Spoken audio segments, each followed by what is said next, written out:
ஆனா சில இவர் மட்டும் என்ன, நான் வீட்டில் எல்லாரோட சேர்ந்து அப்படி பண்ணுவேன். இவர் வெளியில் போயிட்டு அவன் அவன் இது இருந்தால் நம்ம என்னடா பண்ணான், முன்னாடி அவன் என்னடா பண்ணான், அது ராமகிருஷ்ணன் எங்கெல்லாம் என்னடா பண்ணுறான் அவர் தனியா பழைய மாதிரி. நான் வந்து எப்பயுமே வந்து இங்கே முடிஞ்ச கையோட ஊருக்கு போய்த்தனாக்க என் கொலைக்கு போயிடுவேன் நான்.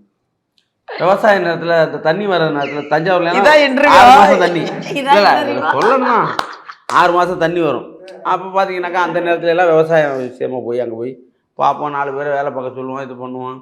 நம்மளுக்கு இருக்கிற வயல் வழக்கு சின்ன கொஞ்சமாக இருந்தாலும் அதை நாமளே பார்க்கணுன்னு கொஞ்சம் ஆசைப்படுவோம். நாங்கள் சம்பாதிச்சு கேட்குறீங்க இவ்வளவு நாளா சொன்னதே சொல்லிட்டு இருக்க, இதுக்கெல்லாம் சூப்பராக கேட்குறீங்க, வித்தியாசமாக கேட்குறீங்க. நாங்களாம் வந்து எங்கள் அப்பா அம்மா சேர்த்து வச்ச சொத்து இல்லை, நாங்கள் வாங்கின சொத்து. நாங்கள் வாங்கினதை பராமரிக்கிறதுக்கு நாங்களே போய் இப்போ ஒரு கன்று இருக்குன்னு வச்சுங்களேன், அதுக்கு வந்து நான் தண்ணி ஊற்றினா தான் அது மனசு ஆறும். என்ன சொல்கிறீங்க? யாரோ ஒருத்தர் தம்பி தண்ணி விட்டு கொஞ்சம் விட்டுப்பா அப்படின்னு சொன்னால் சரியாக வராது. அது கரெக்ட் இருக்கும். நம்ம போய் அந்த அந்த வேறு ஃபுல்லாக குளிர்ந்துருச்சா அப்படிங்கிறது திரும்ப திரும்ப தண்ணி விட்டு பார்க்குறது, இழுக்க விட்டுக்கிட்டு இருப்போம். தண்ணி இழுக்கும்ல பூமி, மறுபடியும் என்னடா தண்ணியை காணுமே அப்படின்னு மறுபடியும் விடுவோம். அப்படி ஒரு நம்ம திருப்தி இல்லாது. அதை பார்க்கையில் உங்களுக்கு எப்படி இருக்கும்? மனசாந்தியாக இருக்கும். அதனால் கிராமத்து வாழ்க்கை வந்து நாங்கள்லாம் விட்டு கொடுக்க கிடையாது.